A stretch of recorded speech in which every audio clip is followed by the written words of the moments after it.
Right, now in this lesson we're going to look at ripples on water and the different types or levels of ripple that you can get. Right, we've put in the figure in the boat, and you can see all that I've used is ultramarine blue, a little bit of the raw umber and some white, and then I'm going to leave just a tiny little line. You see, that's important there because it just gives a little bit of reflection around the boat at the base of the hull. So I'm just leaving a little bit of line here and there. You see the way I'm just wiggling the brush. I'm making sure more than anything that I'm getting these bits and pieces of the arms as vertically as possible below the object that they're actually reflecting. And here, if you can imagine now, we've got the all that way, and so the reflection is going to come that way. So even though it's coming down at an angle, what we've got to do is try and just bring it down almost as a series of little sort of diagonals through the two hands like that, and down here like that. You can see the way I'm keeping those brush strokes horizontal in the water, and then eventually we get that sort of effect like that. Okay, I'm going to leave it at that because really you can see the idea of it without me making too much more of it. I'll just add a little bit of lighter reflection now just at the back, or sorry, at the stern of the boat, just to give that little hint of the light coming in from the left hand side, just a few little ripples, and it's sort of partially mixed in. There's a few here, but these are less important because they're not catching as much light in the background. If we have a look at the photograph here, you can see a little bit of sunlight just starting to catch the lake, so we'll put that in. And what I'll also do is just put that little stick in the foreground that's sticking up. You can see where that works as a reflection. Right, I've just played around with the reflections, adding a little bit of light and just adjusting the dark here and there, making sure all the time that those streaks are horizontal. And with a final little hint of light on these sticks, I'm going to call that it for that one. So we'll stop with that and we move on to Eilean Donan Castle. Right, now with Eilean Donan Castle, what I'm just going to do is first of all to paint in the castle, and don't worry, we'll have a look at buildings and things like castles and big structures like this in the buildings DVD leading to the castle. And here I'm going to bring in some cadmium red and yellow ochre just to give us that lovely orangey glow. Here it's going to be yellow ochre and white, tiny touch of the cad red even though you can't see it, just so that we create a unity. So I'll get on with that now, and then when I've sorted the castle out, we'll have a look at how the reflections work. Now I've really scraped in some paint to give the reflection of this hillside, and I was more interested in getting it horizontal than anything else. But what it does do is give me a nice dark base to drag these reflections down from the castle. So that's what we're going to do now, once this has been allowed 5 minutes or so to dry properly.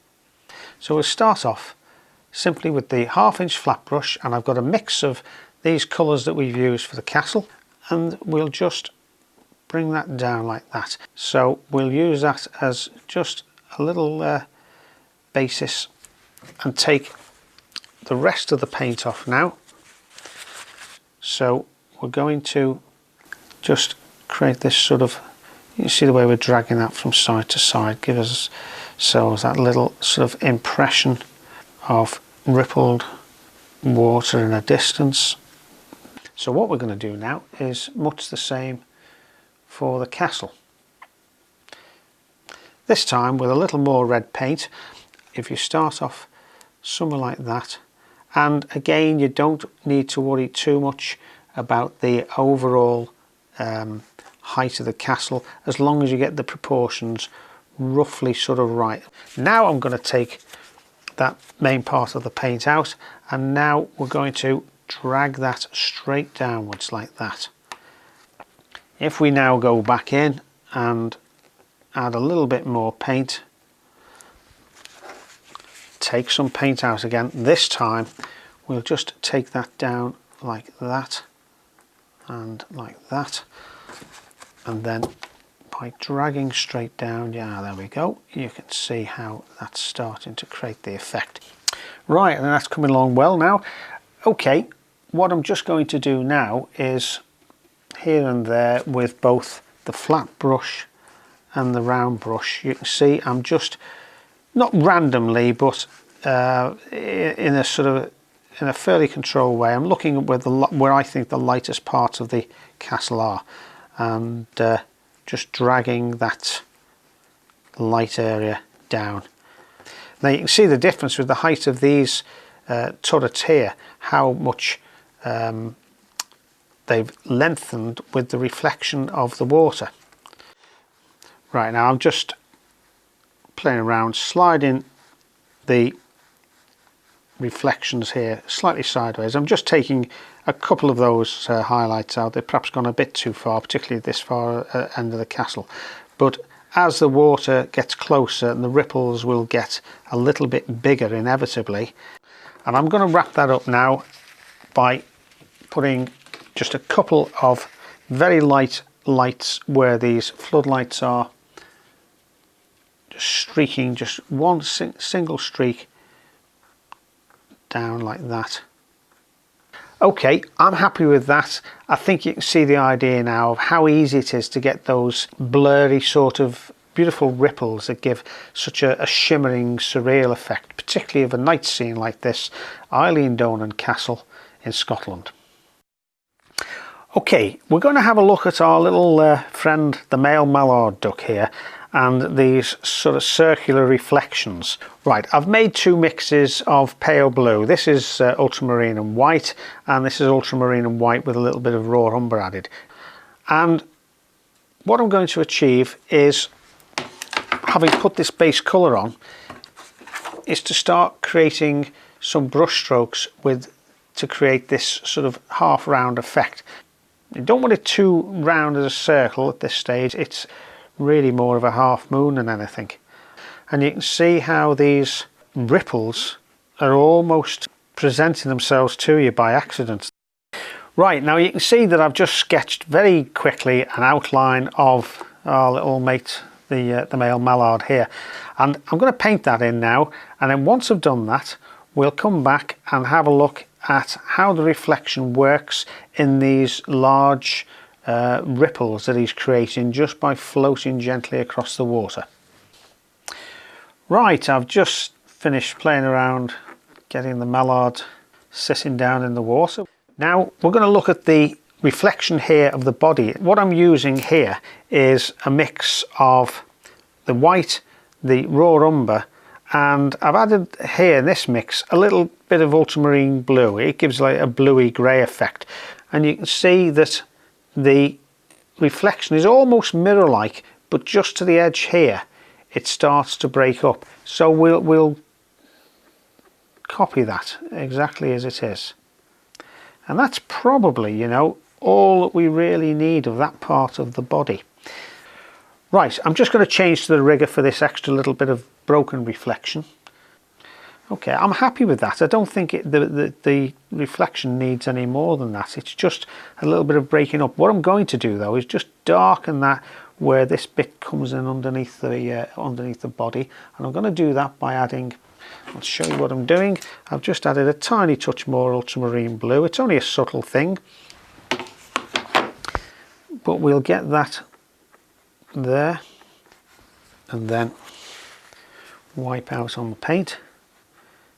We can blend that out even with the rigger. The paint fortunately is wet enough for us to just blend that nicely like that. Okay, that's fine. Now we'll just concentrate on the duck's head, which is a much darker brown, and I'm going to follow that round here, and then I'm just going to start and I'm just adding a little bit of glazing material, and I'm going to start just rippling. I'm not going to miss. You can see I'm going sideways. Right, I think that's almost there now. I've added a little bit of slightly darker paint, darker brown, just to darken that off and strengthen some of those reflections there.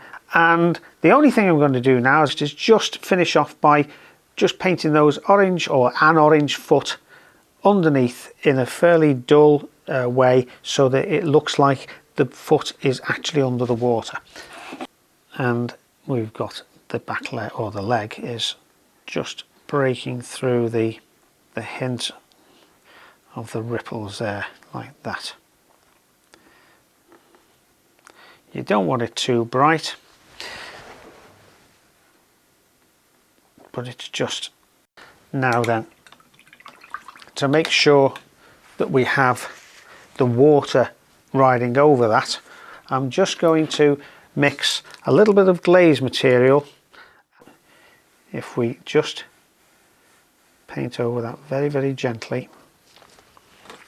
Now that's all glazing material, so we can lift that out a little bit there. I've just helped to sort of blur the foot, so it's sitting below the water now, and it's paddling, well, it's not paddling away, it's just taking the rays and just drifting to see where its next conquest is going to come from. So there we are, there's the mallard duck and its reflections on gently undulating water. Okay, moving on to the bridge and the swan. You can see I've already started putting the reflections in here, drawing them down, and I'm using the flat brush to start giving us some reflections. You can see how they get further away from each other as they get closer, like that. Let's move on now. You can see we've got a sort of a light streak of slightly wind-blown water here, and what happens then is you lose any sort of sense of reflection, and it just catches the reflection of what's in the sky. I'm just going to you can see, like that, but you can see the way that works, like that, particularly if I drag that across into there. Could perhaps do that even a little bit lighter. There we are, that's better. Right, I've painted the undersides of the bridge, a slightly subtle difference in tone. This is a bluey grey, lightening off very slightly. And what I'm doing at the moment is preparing a colour for the reflection of the bridge sides. Okay, and again, I'm using the horizontal stroke, even though we've got this semicircle here. And you can see that just as a first little exercise, I'm bringing and creating the effect of the semicircular bridge, and I'm concentrating very much on keeping that brush horizontal. Okay, I've mixed together the raw umber and ultramarine blue. I've actually pulled in a couple of these bits and pieces of colours here, what's already on the palette, to give myself a dark grey. But I'm going to use exactly the same technique. I'm just going to take a little bit of that paint off. I think there's a bit too much there. Exactly the same technique, very sort of indistinct area, like that. Perhaps try and make sure I keep the brush strokes nice and horizontal. Now you can see the way the white of the bridge, or the reflection, has died down and all but disappeared. Well, there's no problem with that. It's quite simple to go over that again with some lighter colour and put a little bit of highlight on. You can see that I'm putting some lighter colour as the ripples get nearer to us, because that's going to stand out a little bit more than the ones towards, well, nearer the bridge, in fact. Right, I think I'm going to leave it like that. I'm not going to put the swan in, or the rock that was in the photograph, because the exercise really is all about how to create reflections underneath a bridge. I hope that's given you quite a few examples that you can go ahead and practice with, so that you'll be a lot more confident when you come to painting water, and especially water with ripples in.